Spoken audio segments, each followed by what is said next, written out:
bababaan mo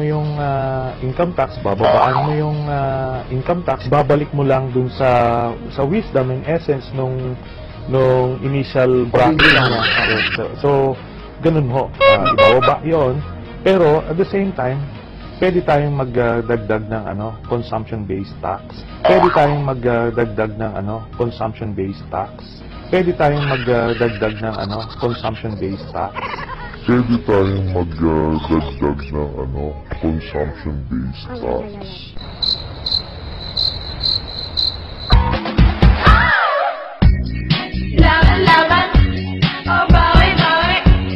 Paiimbestigahan sa Senado ang pagkalat sa internet ng mga peking balita, gayon din ang mga tinatawag na social media troll. Pati kasi ilang ahensya ng gobyerno ay nabibiktima ng fake news.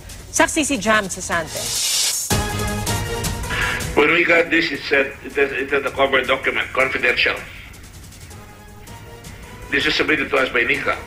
When we researched the website, this specific article, by the way, which was submitted to us by Nika, this specific article is partly for satirical and entertainment purposes.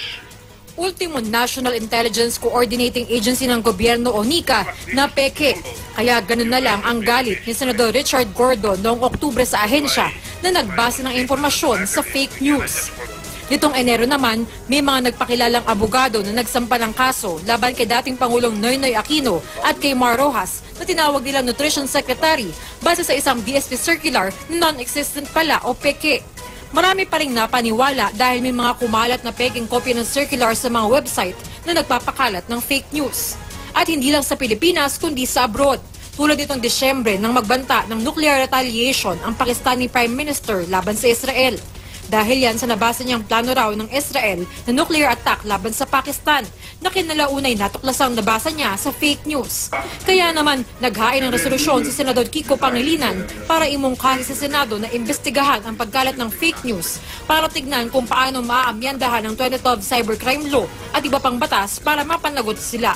Ang pinaiimbestigahan naman ng resolusyong inihain ni Senador Antonio Trillanes IV ay mga social media trolls o yung mga pekeng social media accounts na nagpapakalat ng maling balita at impormasyon.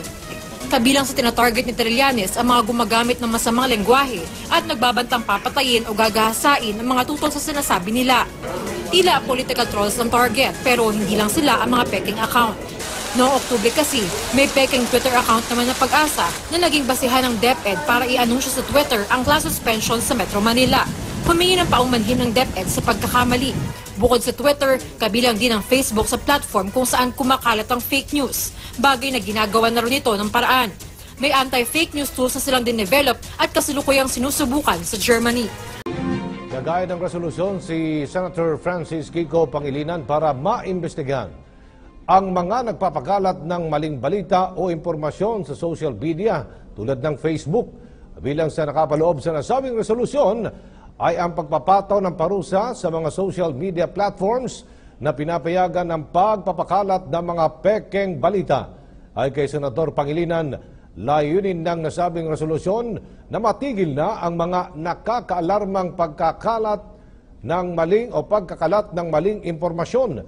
Sinabi ni Pangilinan, nagiging sandata ang mga fake news items ng maraming political organization para maka-impluwensya at maging usap-usapan ng publiko. Dapat anya matiyak din na magkaroon ng media literacy skills ang publiko para hindi mahirapang malaman kung ano ang totoo at kasinungalingan lamang dahil sa manipulasyon ng ilan at pagdami ng mga nagsusulputang maling impormasyon sa social media. Idinagdag pa ng Senador, dapat itong pagtunan ng pansin upang protektahan ng kalayaan ng mga Pilipino ayon sa saligang batas.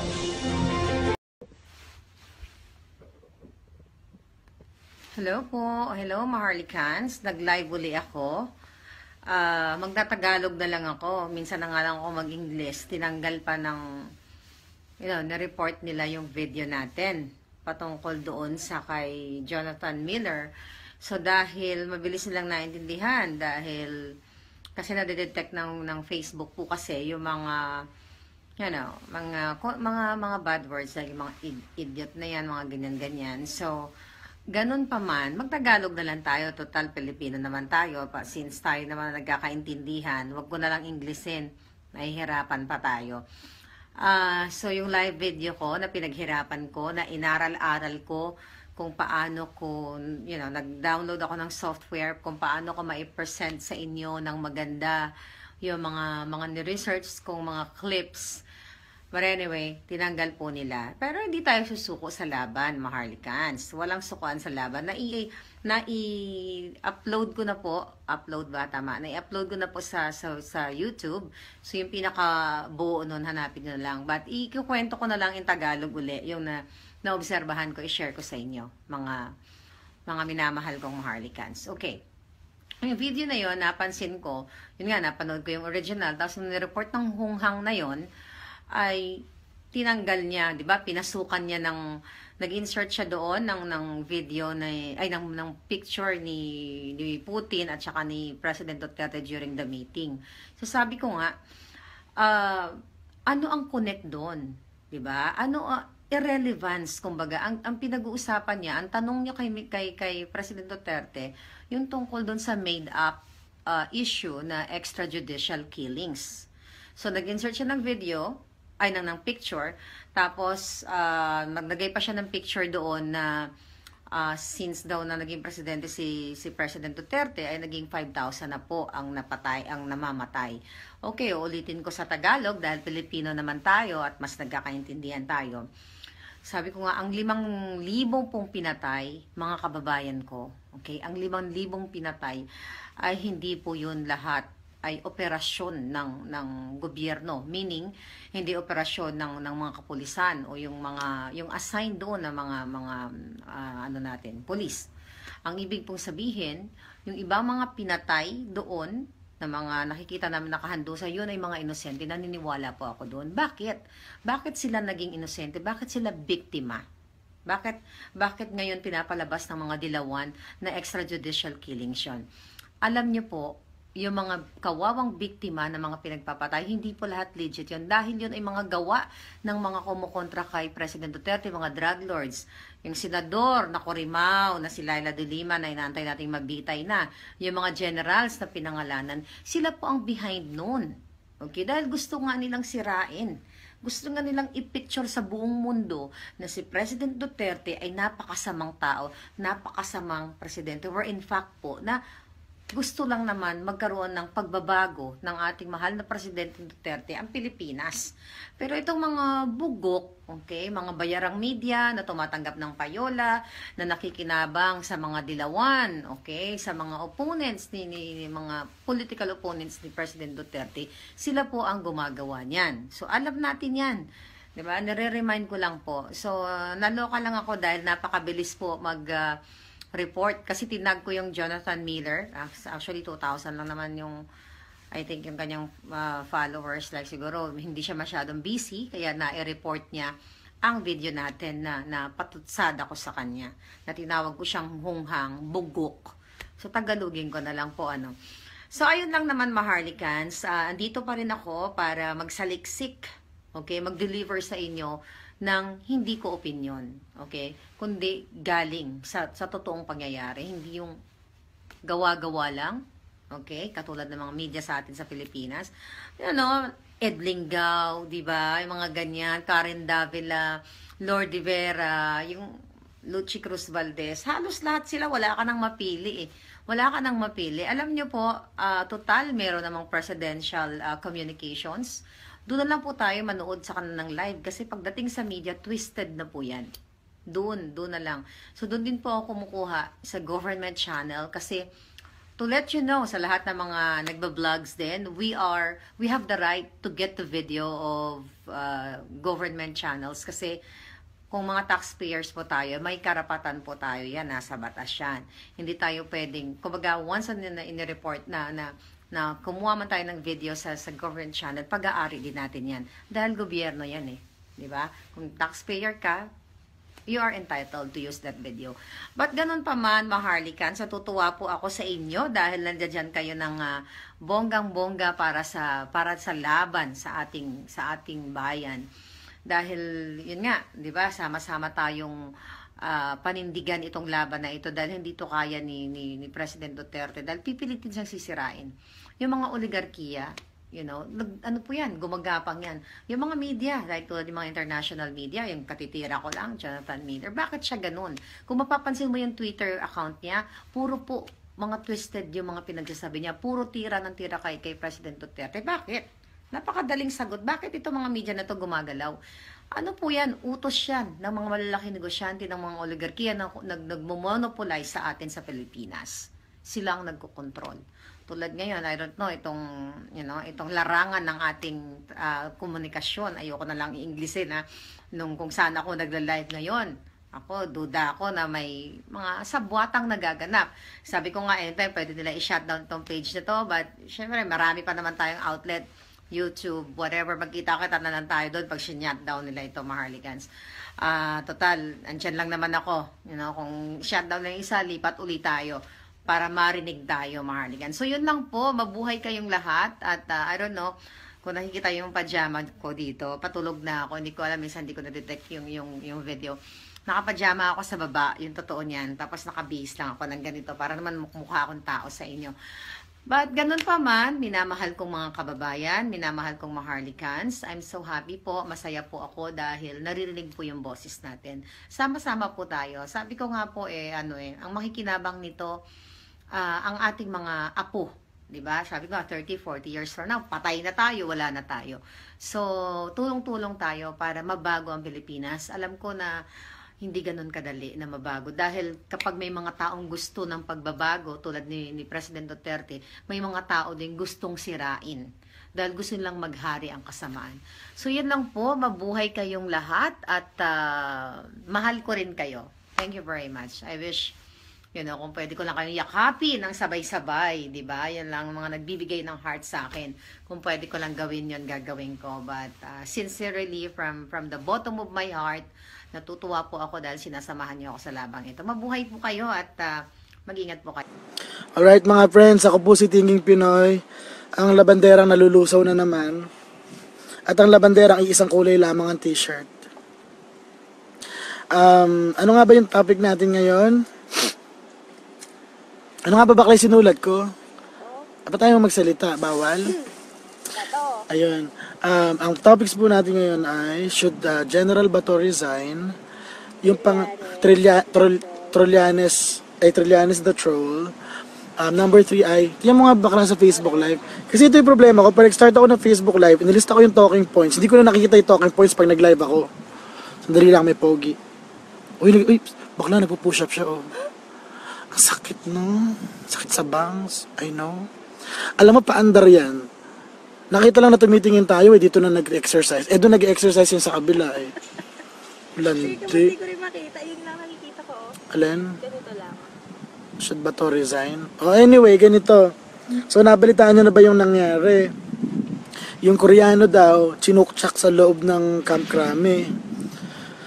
Tapos, di ba ang Camp Crame ang general headquarters ng mga pulis? So, ngayon, ang Pantaleon Alvarez ang sabi, mag-resign na daw si Bato.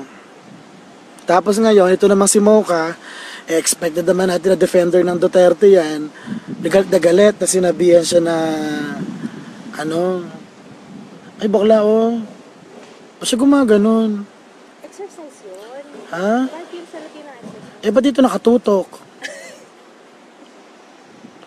Hindi kasi ganito, may cute na puti. Kanina, yung naggaganon-ganon dun sa, ganon. Ano ba tawag doon? Pull-ups. Nagpo-pull-ups. Tapos sinabi namin ni N, nitong barkada ko na single, sabi ni N, sabi ko kay N, ano ba yan? Sabi ko, may tsura ka ako. Tapos nung napansin niya tumitingin, napatingin kami, tapos lumipat kami sa kabilang side ng park.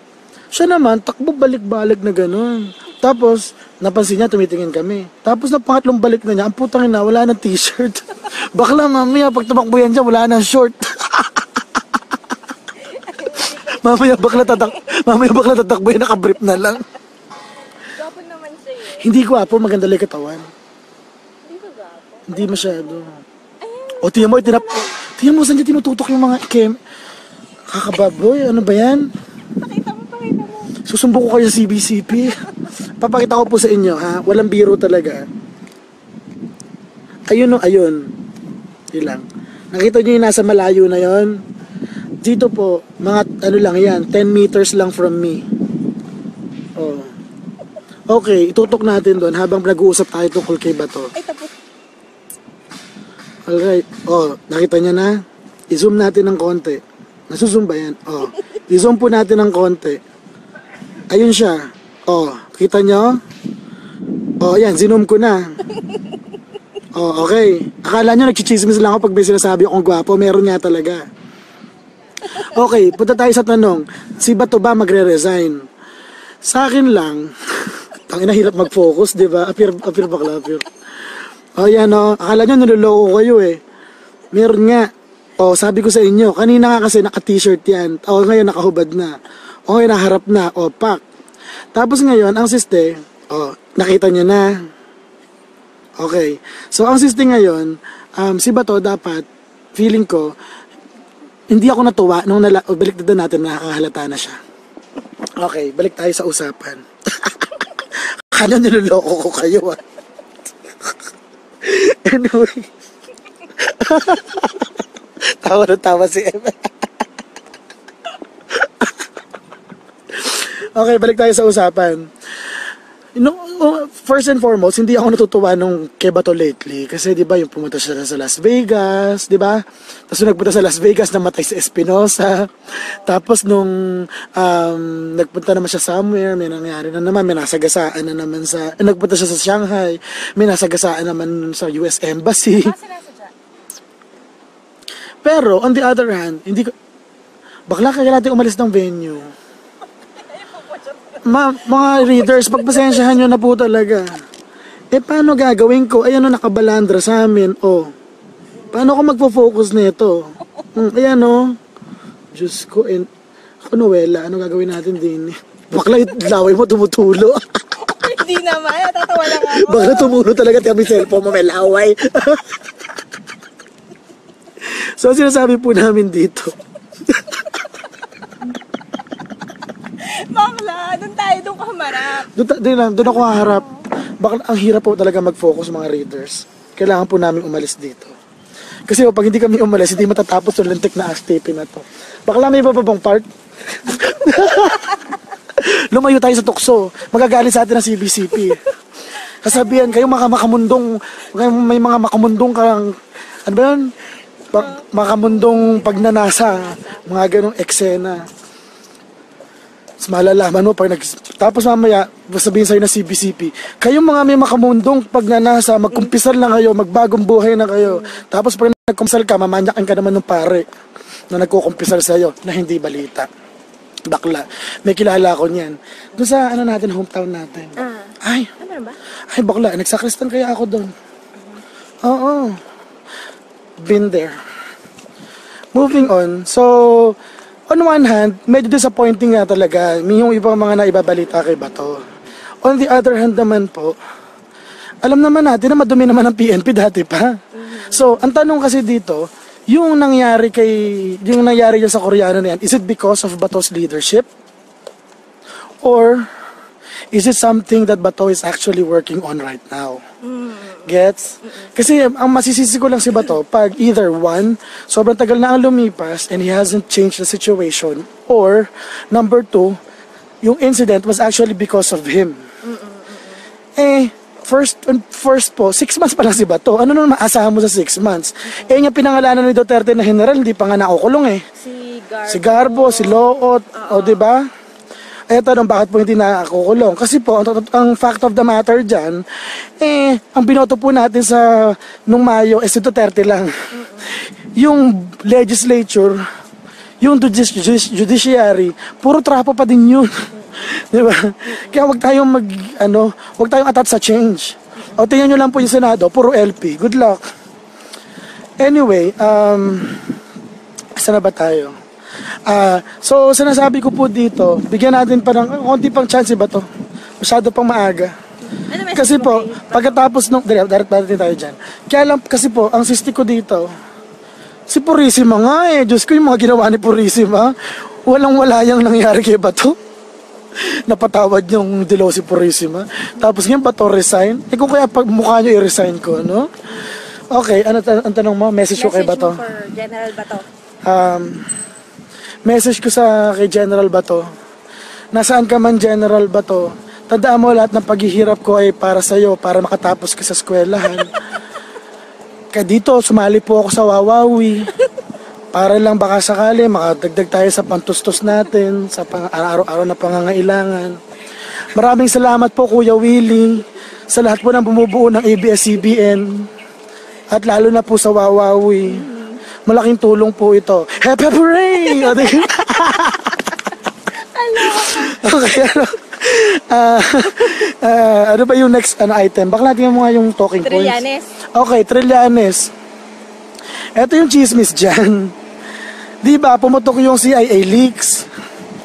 Tapos yung CIA leaks, CIA na, hindi naman leaks eh. Dineclassify lang yung document eh. Oo, so hindi naman issue yun eh. Hindi issue na nababasa kasi declassified nga. Pero it gave us invaluable insight on who the real Cory, who the real Ninoy is. Bakla, ang sabi ba naman nun sa si Cory daw, nag-request ng US Air Support. Ang nakalagay doon sa CIA, galing daw sa Clark. Pero merong isang source ako, hindi source na clandestine yung source na talagang source. Ang sabi doon, galing sa Pacific Coast na air carrier.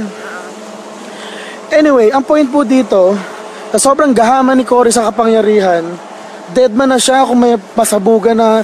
Kasi bakla, pag airstrike yung hiningi ni Cory, papakamatay ba tayo? Tatawidraw po kami. Hawakan mo ako, kuwari bulag ako, nag-Facebook live ako eh. Pagkatapos nitong delivery truck. Kasi po mga readers, pagka nagtawag kayo ng airstrike, hindi naman yung kamukha nung ngayon na kung sino lang yung tututukan nyo, nasasabugan eh. Bakla. Oo, pati inosente tatamaan dun. Kahit mga puno na wala. True. Apparently, dead ma lang si Cory sa ganon. Putang yun ng babaeng yan. Tapos gusto pa na, alam mo talaga, ang pinakauna kong gustong gawin dyan, ipatanggal siya sa 500 pesos. Sana nga, harinawa. Dito tayo. Diyos ko. Kaya ba ng pabo? Tang-inang bakla, ba't mo ko ginaganito? Kasi po ganito mga readers, tumawid kami, tapos may malaking wala ba ka may power bank? Aray. Kubos ko. Ayun, tatawanan tayo ng pogi. Ayun, may pogi po kayo makakasalubong. Oo nga, no? Diba? Kaya nga na nito. Feeling ko, medyo, pasimple na konti pero naka-video siya. Medyo Eastern European. Alright, so parang sabi ko, tanggalin siya sa 500 pesos. Ang inang yan. Pwede ba yun? Sayang naman yung mga 500 na na-print. Di akin na lang, parang hindi sayang.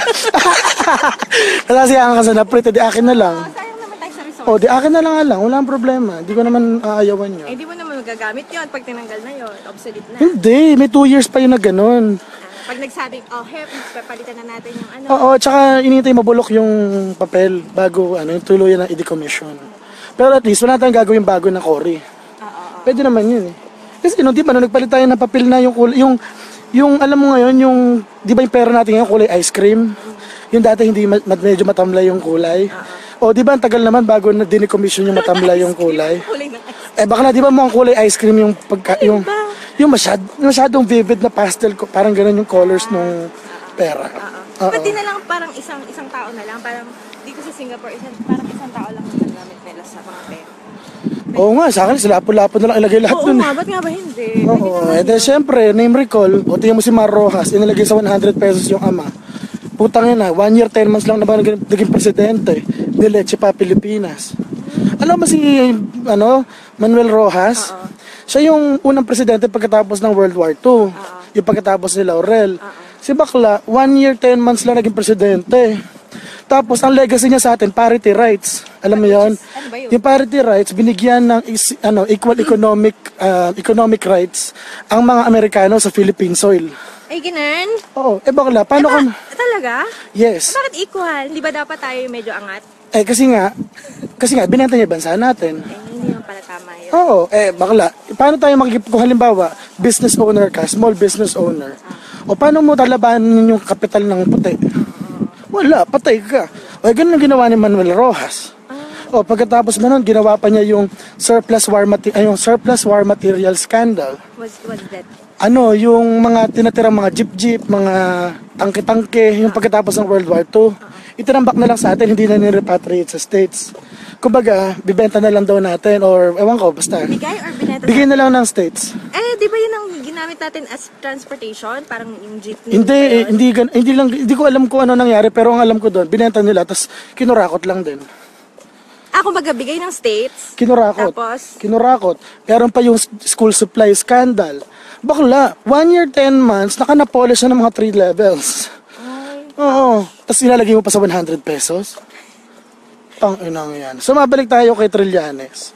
So, yung si Trillanes, feeling ko, kaya gumawa ng alingas-ngas yan para ma-divert yung issue natin doon sa Cory Leaks. Kaya pinatindi. Speculation ko lang yun. Kaya lang kasi masyadong timing eh. Kasi nung nag-Lenny Leaks naman, yung kay Lenny Robredo na OVP email, tsaka naman sila nag-timing ng gold bar. Okay. Diba yung gold bar scandal? So ang ginagawa po nila, parang feeling ko, gumagawa sila ng scandal para masapawan yung mas mahalagang scandal. Nakakaloka. Eh, ang diferensya po, may social media na para magpaalala ng sa mga taong bayan. Uy, okay na si Daddy. Huwag na yan, Daddy na yan. Bakit itingin ka lang naman, di mo naman papatusin. Lapitan natin. Lapitan natin. May hawak siyang anak. Anyway, so ayan po, maraming po salamat N sa pagsama sa akin dito. Sapagkat mas lalo ako nakaka-focus ng pandiwa ngayon. Bakla, ang hirap makapokus ng pandiwa kanina, di ba? Gusto ko naman. Nakita niyo naman po, di ba, ang hirap? Diyos ko. Parang taga WWF yun eh. Parang bakla, mahirap sa tuhod yung ganun. Anyway. Trillanes. So kay Trillanes, tingnan mo, meron na po akong assistant, tinuturuan na ako. Bakla, napakamahal pong assistant neto. Magastos po per hour neto, mga kaibigan. Ano ka na ba? PR na to, permanent resident na to. Okay, yun pong mga lalaki po dyan na hindi masyadong manyak, may sariling trabaho, may pangarap sa buhay, at hindi naman mga patapon ng buhay. Single po itong kaibigan ko si N. At utang na loob po, ano yun? Tumusik ko yun, sumusuntok doon, no? O baka nag-exercise lang. Puta, baka kasi dumaan tayo, sipain tayo, eh. Hindi, kasi po mga readers, ayun, napupunta kami sa tunnel. Ayun lang po, Tapos meron po lalaki doon. Mahirap makita, eh. Meron po lalaki doon, nagmumuway tayo. Sabi ko, di ba sa atin pag kami nagmumuway tayo na gano'n, parang medyo nasisiraan ng ulo yan pag sa loob ng tunnel. Sabi ko, bakla dadaan ba tayo dyan? Baka pagdaan natin sipain tayo. Mukha naman siyang... Ayan, ibabalik na rin ko po muna. Ha? Mukhang athletic? Practice lang yan.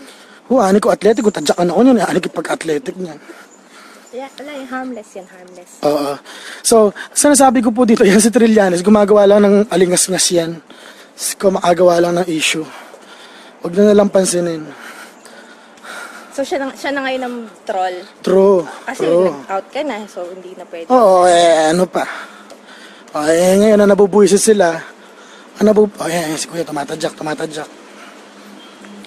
So, ang sistika ako dyan, parang sabi ko, ano ba yan, Trillanes? Ano yung makagawa ka na lang ng issue kahit walang kakwenta-kwenta? Medyo yun nga, iba-iba yung sagot. Tsaka nalilito ko tuwing ginagamit mo yung word na parang. Parang is very difficult to translate. Medyo, ano yan eh. Hindi bali na. Ano na yan?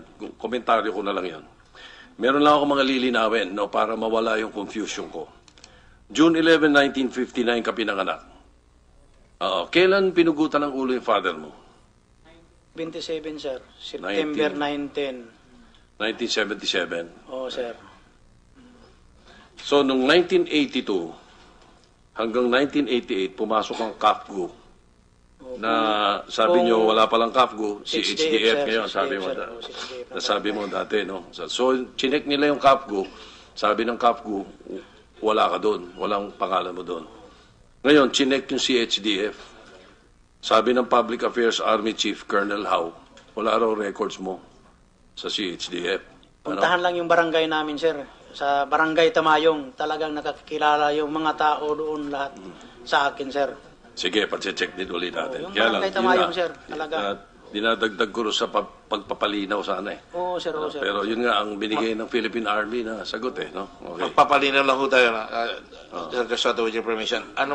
Sinong barangay captain ang nagbibigay sa ng salma? Noon ang barangay captain noon, si retired na ma'am, retired na siya, hindi na barangay captain. Sino yun? Si Porfiria Lopez. Sina? Porfiria Lopez. Porfiriano? Porfiria Lopez, babae man. Porfiriana? Porfiria. Basta Porfiria? Lopez. Duque? Lopez, sir. Lopez, Porfiria Lopez. Barangay ng Buhay pa ba yun? Buhay pa? Buhay pa, matanda na, sir. Barangay ng anong municipality yun? Barangay Tamayong, Kalinan, Davao City. Anong municipality? Kalinan. Hindi. Tamayong, Kalinan, Davao City. Davao City. Okay. Alright. Anyway, yun nga sinabi ng Army just a few minutes ago. Ngayon, sabi mo, noong 1988, umalis ka na doon. Naimbita ka or sumama ka for whatever reason, nabuo nyo na yung sinabi mo, Lambada Boys. Opo, sir. 1988, ano? Yung Lambada, 1990, sa USA, no maging Billboard Hot 100, saan galing yung Lambada sa Parang Davao? sa sounds man siguro yan, sir. Sa music kinuha nila. Kung ano. Wala pa nung 1988 eh. Para hindi ko na alam, basta ganyan lang ang Lambada Boys. Oh. Yung tinawag. Baka Labada Boys. Hindi. Hindi. Wala pa po eh. Ang Lambada, Billboard Hot 100, 1990 sa USA. Noong mga panahon na yon, hindi pa uso cellphone, wala pang social media masyado. So nakarating sa Pilipinas ang Lambada, early 90s na. Basta sila man Kaya ang hindi ko nagpangalan sa alam. amin, sir. Kaya nalilito ko kung paano naging Lambada Boys kayo. Sila man nagpangalan sa amin. Baka sila nag-imbento ng Lambada, ano, na sayaw, ano? O kaya ng kanta. Anyway, isa pa rin sa mga nakakalito sa akin. Kanina, bodyguards ni Nograles, sabi mo 4. Kinuha nyo, pinatay. Ngayon, sinabi mo, hindi. Mga tauhan ni Palparan at saka ni Matiliano na naka-detail kay Nograles. Pag dinetail, ano ibig sabihin nun? Di ba bodyguard? Correct. Mike. Basta ang pagkaalam ko, sir, yung linagay ka, dinetail ka, bodyguard ka. Parang suportayan kang Nograles, yung mga tao na yan ni Parparan at saka ni Matiliano, sir. Kaya nga, sabi nila Nograles, wala naman daw silang mga bodyguards na namatay. O mga tauhan, wala namang sinabi mga tauhan na nawala na namatay. Pero kung detail dyan ni Palparan at ni Matiliano, ang ibig sabihin yan, either Philippine Army yan or PNP. Kung Matiliano, PNP. Kung Palparan, Army. Magwawala ang Army o ang PNP pag meron silang 4 na nawala. Kaya yon, isa pa nakadagdag sa kalituhan ko yun. Lalo na ako nalito ngayon dahil sinasabi mo na hindi pala tauhan ni Nograles, pero nakadetail kay Nograles. Yun na rin yun. Hindi po ba? Dinalaman ito nila ni Arthur Las Cañas sa beach ni Mayor Antalan. Doon na dinala. Kinarga na ng van. Oo nga, hindi. Doon gusto mong malaman yung identity. Doon na ako nakaabang. So, hindi mo alam. Sinabi lang sa'yo. Sinabi ni Arthur Las Cañas. Just a moment, Senator Lacson. Yung sinabi mong 4, lalaki lahat yon? Isang babae, sir. Isang babae. Isang babae. Yung babae, yung barangay captain? Parang ex, sir. Parang ex. Barangay ang nag-detail? Hindi yung dalawang general?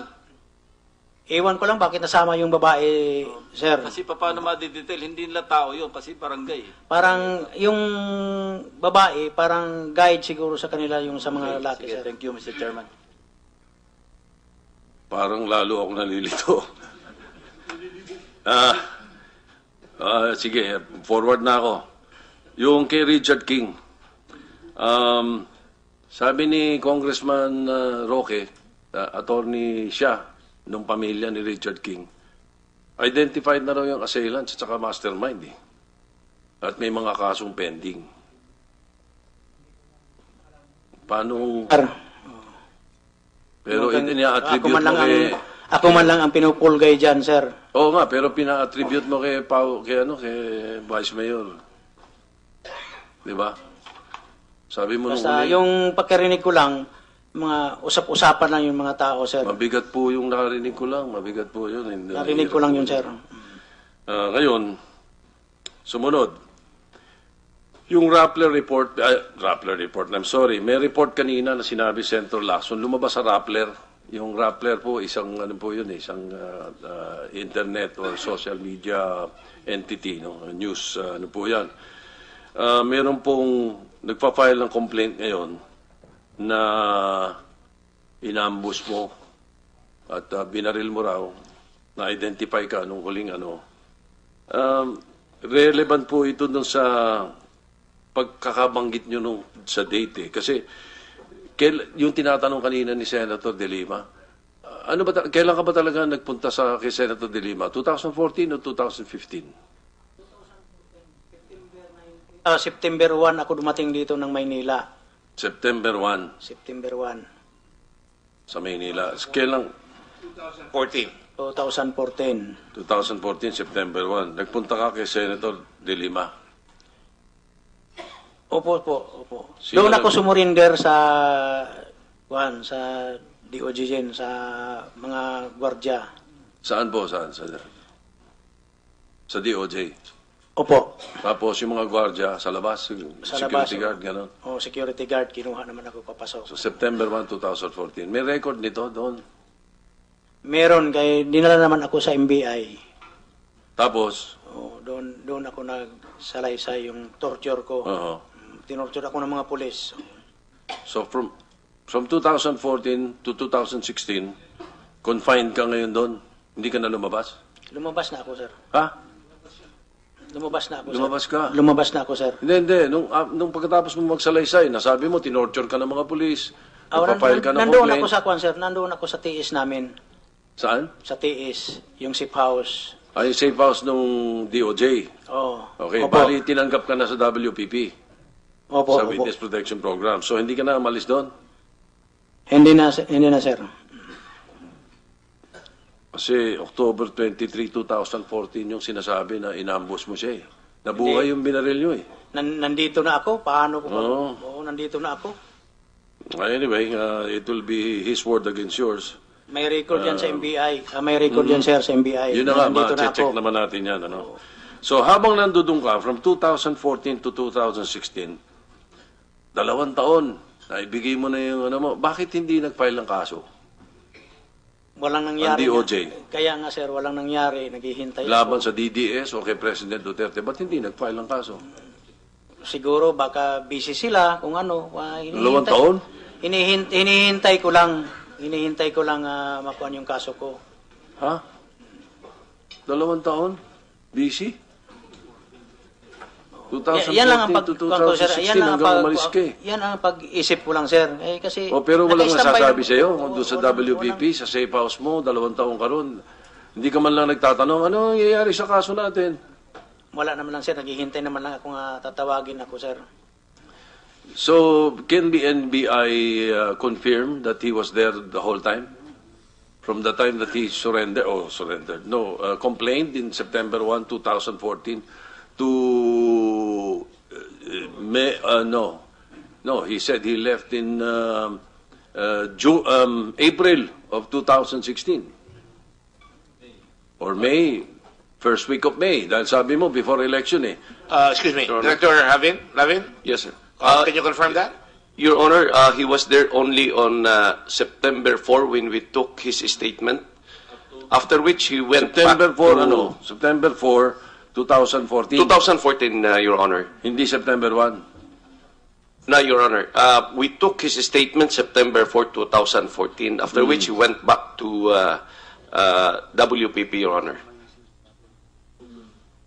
He was not under the custody of the NBI, Your Honor. So you have no knowledge of whether he left WPP for whatever reason. Sino makakaalam nun? That's correct, Your Honor. The WPP, Your Honor. WPP. Yes, Your Honor. Perhaps, Mr. Chair, we can get the records. And then, isa na lang, para makabawas dun sa kalituhan ko sa mga... Excuse me, para nalito rin ako eh. NBI, doon muna siya nagpunta. Dinala siya from DOJ to NBI. Is that correct? Your Honor, he was referred by the DOJ to NBI regarding his complaint against the policeman, Your Honor. On September 4. This Complaint was in September Davao 4. against the policeman in Davao. Yes, Tama yun, yes, Your Honor. Mr. Matabato, September 1 ka nagpunta sa DOJ. Opo, sir. From September 1 to September 4, saan ka? Basta dinala ako sa NBI. Kailan? The same day? Porna, sir. September, yung 3 araw, saan ka? Doon muna sa safe house, sir. Dinagay nila ako. Nilagay ka na kagad sa safe house noong September 1. Just one question lang, ano? Saan yung WWP na pinagdala sa'yo? WPP. Sorry, hinuna ako eh. Hindi man ako... Wow. Hindi ako marunong mag-answer o kung ano yan. O basta... Pasensya na po kayo because we have to remember that under the I know. the WPP law, these are confidential matters. Hindi ho basta-basta yan disclose ang mga safe houses na yan. It would defeat the very purpose of WPP. I know that. I was just trying to be to find out whether the credibility of the witness can be tested if he recalls and if he's savvy enough. Kahit na grade 1, kahit na grade 3, kahit ano pang grade, you can see Senator Pacquiao is very savvy. And kahit na hindi ka nakatapos, you are savvy enough. I just wanted to make sure. Of course, ang dapat mo sana sinagot doon kung talagang kuhan is, without waiting for Senator De Lima, is hindi ko pwede sabihin dahil WPP yan. Pero alam ko rin naman, ililipat naman yung safe house. Dahil kundi, mabibisto lahat sa mga tinatago safe house. Alright, just one... Go ahead, answer. Go ahead, sir. Go ahead. Okay, just one small detail. Yung asawa ninyo, kailan kayo unang kinasal doon sa asawa ninyo? Minyo, 1990, sir. 1990?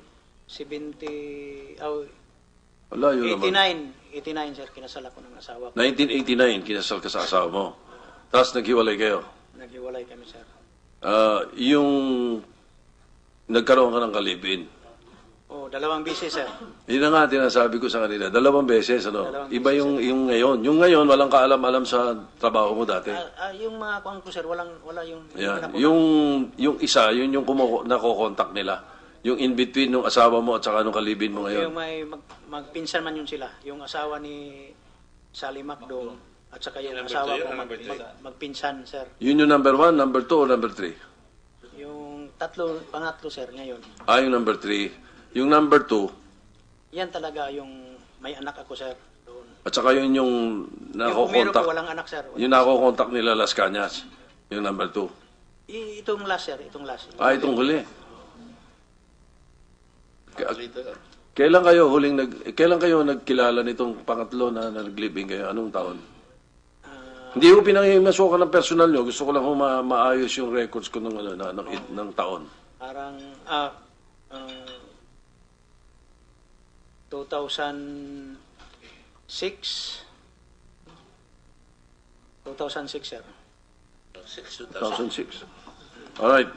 Thank you. Thank you, Mr. Chairman. Okay na. Lalo ako nalito.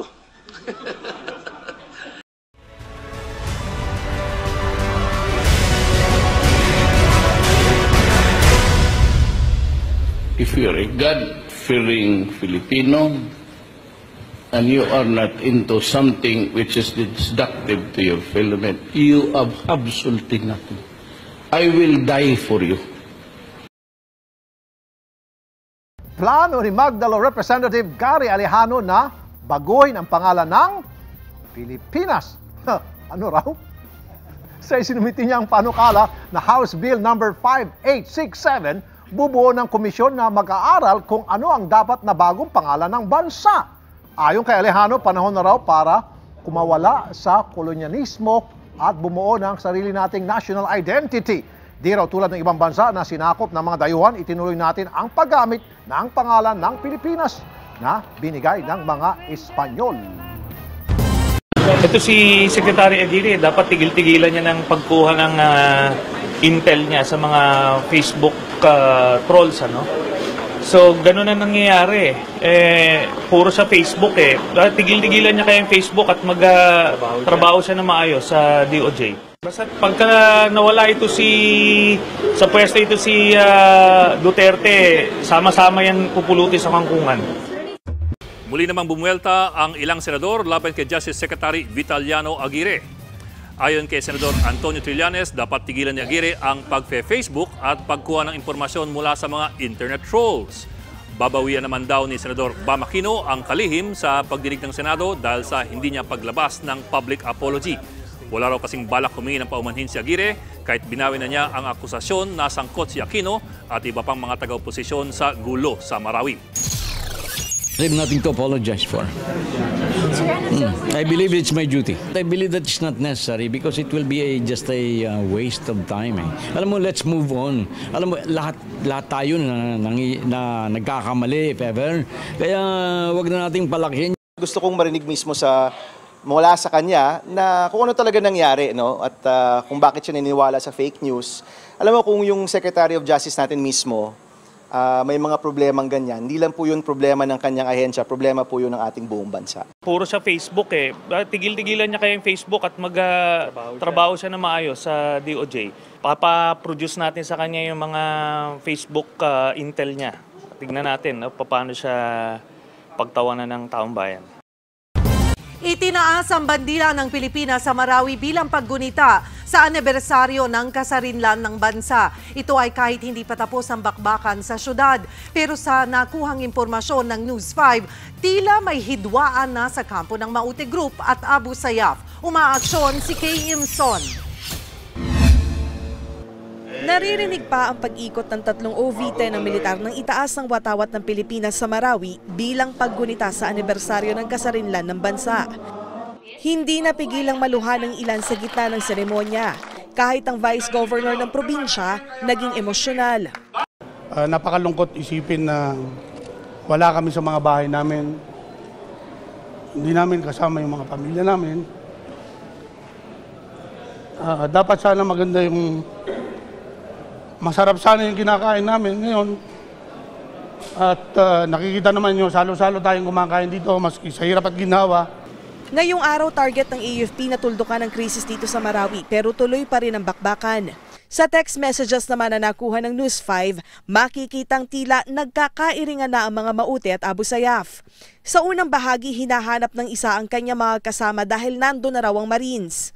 Pinuna pa niya ang mga kasama dahil nagtatago, habang sila raw ng mga tausug ay tuloy ang laban. Sa sumunod na mensahe, sumagot ang kausap niya at sinabing antayin na itayo ang bandila sa kanila barilin. Sa sumunod pang usapan, hinahanap na ang mga Maranao. Gutom na raw kasi ang nakipag-text, samantalang ang ibang kasama, masarap daw ang kinakain. Sagot ng kausap nito, di bali nang mamatay sila sa gera kesa mamatay sa gutom. Napag-usapan rin nila ang mga Maute. Loko raw ang mga ito dahil hindi na mga nagsibalik. Ayon sa tagapagsalita ng Joint Task Force Marawi, naghahanap na nga ang mga kalaban ng malulusutan. Tigilan na natin itong walang kwentang pinaglalaban na itong mga kapatid nating hindi ko alam kung anong pinaglalaban meron sila. Dahil kung ang pinaglalaban nila yung karapatan ng Muslim, nandyan ang negotiating table kung nasaan ang gobyerno natin. Biyernes nang maaresto ang ina ng Maute brothers sa si Farhana Romato Maute. Lumalabas na siya at ang mister na si Engineer Kayamora Maute ang nagbibigay ng pinansyal na suporta sa grupo. Kilalang contractor sa Butig at Marawi si Farhana. Siya rin ang tinuturong grandmaster ng grupo at may direktang koneksyon sa Jemaah Islamiyah. Kaya naniniwala ang militar na malaki ang maitutulong ng pagkakahuli sa magulang ng mga Maute. Additional compounding development is the arrest of Onita Romato Maute alias Farhana and 15 others in Barangay Cormatan, Masyu, Lanao del Sur. Kinukumpirma pa ng AFP ang balita na patay na sina Omar at Madi Maute na isa rin sa mga pinuno ng grupo. Patuloy rin ang rescue operations. Kanina nga, ilang Kristiyano pa ang nailigtas sa kamay ng mga terorista. Umaaksyon. Kay Imson. Dito mo makikita na wala siyang pakialam, wala siyang halagang binibigay dito sa very important event sa kasaysayan ng ating bansa. Ano ba naman yung bumangon ka na maaga? Dito mo walang kadisiplina to sa katawan nitong mama na to eh. Kaya I'm very, very frustrated and disappointed na siya yung presidente natin.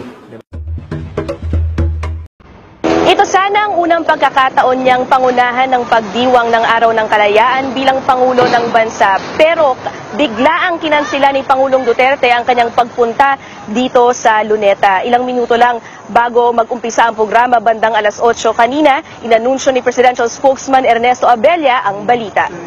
Si Presidente po ay wala namang binibigay na dahilan, pero sa siguro sa palagay lang po natin, talagang hinaharap niya meron siya mga hinaharap na ilang bagay upang maayos talaga yung hinaharap natin na challenge sa bayan. Si Vice President Leni Robredo bilang sunod na pinakamataas na opisyal na nandito ang nanguna sa flag raising at wreath-laying ceremonies. Katabi niya kanina si Foreign Affairs Secretary Alan Cayetano na naroon bilang tinatawan ni Pangulong Duterte. Ayon kay Cayetano, bandang 5:30 to 6 a.m. na raw siyang nasabihan na hindi makakarating ang Pangulo. Aniya pagod raw ang Pangulo at kailangan magpahinga mula sa sunod-sunod niyang pagbisita sa mga sundalo sa iba't ibang kampo ng bansa. Tila naging mahaba rin daw ang gabi ng Pangulo dahil sa kanyang pagsalubong sa mga labi na mga sundalong dinala sa Villamor Air Base kagabi. That's why he's resting or hindi siya nagpilit na magising kasi napakahirap ng 2-3 oras lang tulog mo. It's just that he's not feeling well. No? So puyat na puyat at pagod. No? Nothing to worry about.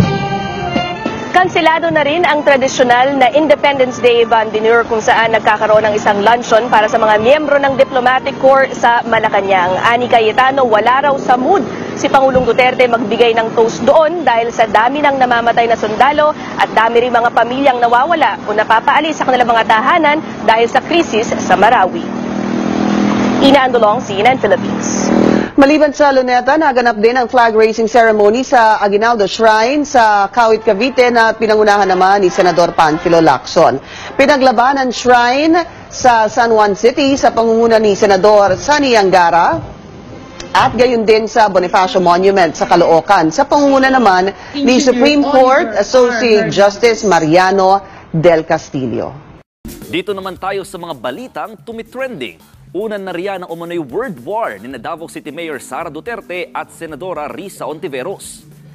Nagsimula ito sa Facebook post ng alkalde. Tanong kasi niya sa DOJ kung rebelyon ng krimen sa issue at sinasabi ng senadora na hindi rebelyon ang ginagawa ng Maute, may tuturing daw bang panghihikayat ng rebelyon ng ginawa ni Ontiveros? Sagot naman ng senadora sa isang official statement, hindi na bago na maakusang nagtatawag ng rebelyon. Ginawa na raw kasi ito ni dating Pangulong Ferdinand Marcos laban sa mga nagtatanggol sa demokrasya. Ikinalulungkot daw niya na inakusahan siya ng alkalde dahil matagal na raw silang magkakilala at nirerespeto niya si Mayor Sara bilang kapwa babaeng leader. Kalukuhan daw ang akusasyon na nagtatawag siya ng rebelyon.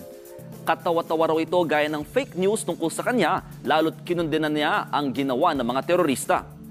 Hirit naman ni Mayor Duterte sa hiwalay na post, hindi ito akusasyon kundi isang malicious question para sa DOJ.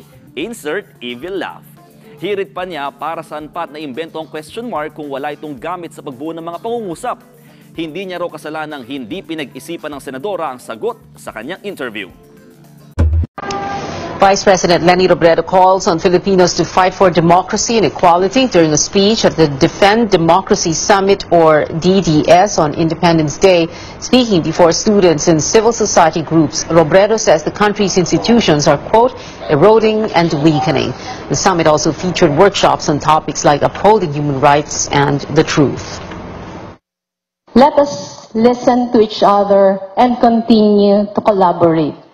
We must do this more often, not just during the celebration of the day we first let the flag of our independence symbolize our dreams for our people. Let us build bridges of understanding, not walls.